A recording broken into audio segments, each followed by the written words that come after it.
Assalamualaikum warahmatullahi wabarakatuh. Perkenalkan, saya Anindya Lesari dengan NIM 2207016078.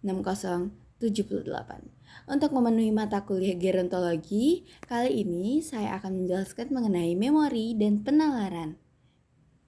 Sebelum itu, kalian tahu nggak sih apa itu memori? Nah, memori merupakan proses pengkodean, penyimpanan, serta pemanggilan kembali informasi dan pengetahuan yang seluruhnya terpusat pada otak. Menurut Atkinson pada tahun 2000, ia menjelaskan bahwa memori merupakan salah satu unsur dalam perkembangan kognitif yang secara keseluruhan memuat informasi, situasi yang diterima sepanjang waktu. Memori ini terbagi menjadi 3 jenis. Yang pertama ada Sensory Information Storage, SIS atau Sensory Motory Memory.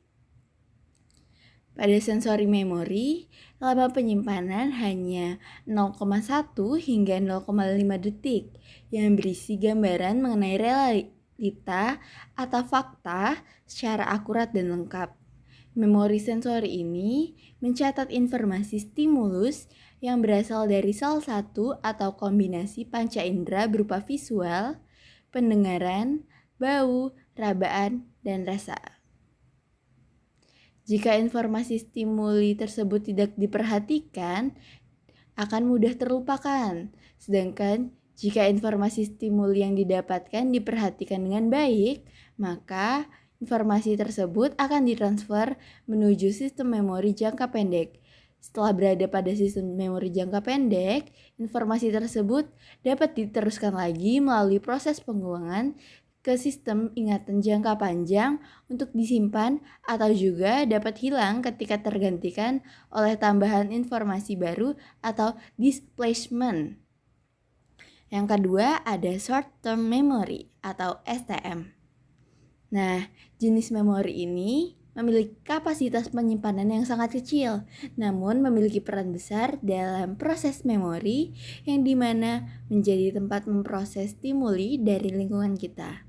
Memori jangka pendek hanya mampu menyimpan informasi atau stimulus selama 30 detik dan hanya berkisar 7 bongkahan informasi saja yang dapat disimpan dan dipelihara.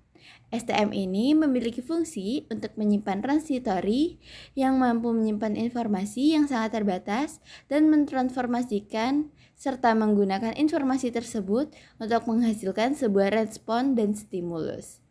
Yang terakhir ada long term memory, LTM atau memori jangka panjang. Nah, memori jangka panjang ini merupakan memori utama yang mampu menyimpan seluruh stimuli yang diterima dalam rentang waktu tak tentu yang biasanya sangat lama.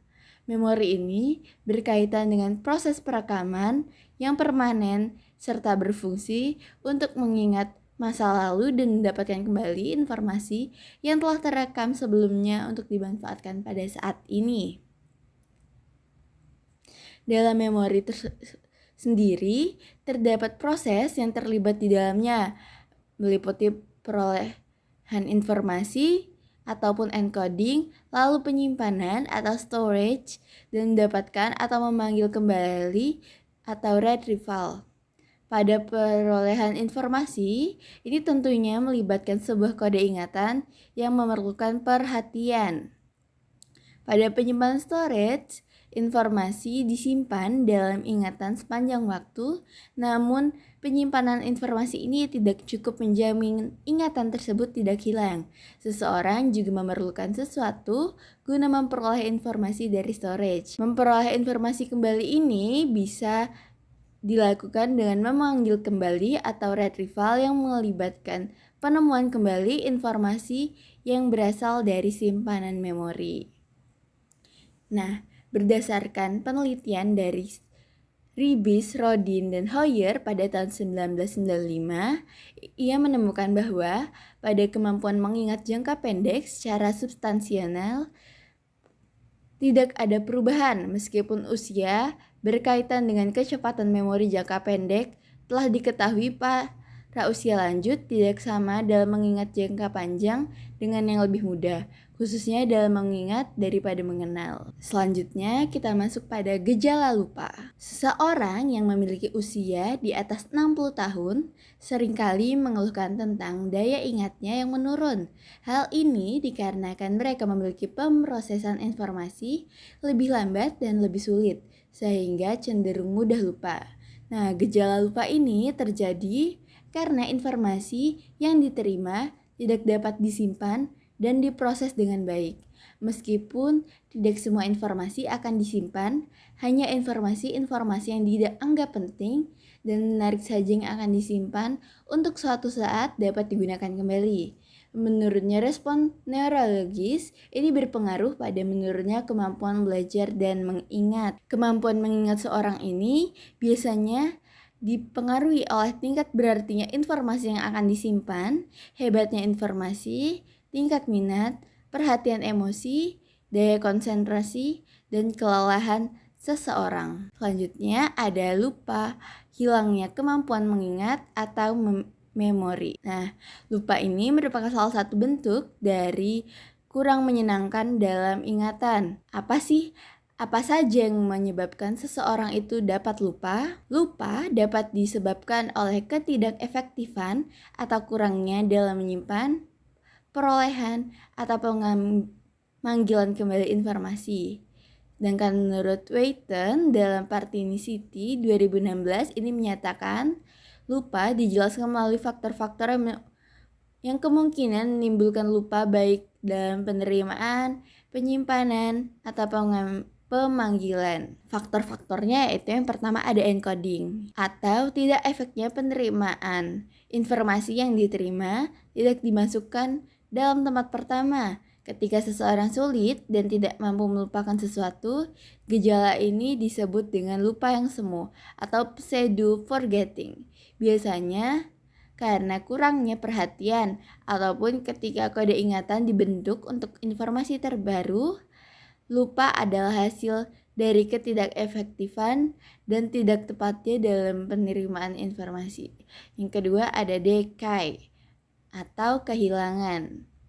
Nah, di samping encoding, teori decay atau kehilangan menjelaskan gejala lupa karena tidak permanennya penyimpanan ingatan. Decay ini menjelaskan lupa dapat terjadi karena menurunnya jejak memori seiring dengan berjalannya waktu. Yang ketiga ada gangguan atau interference.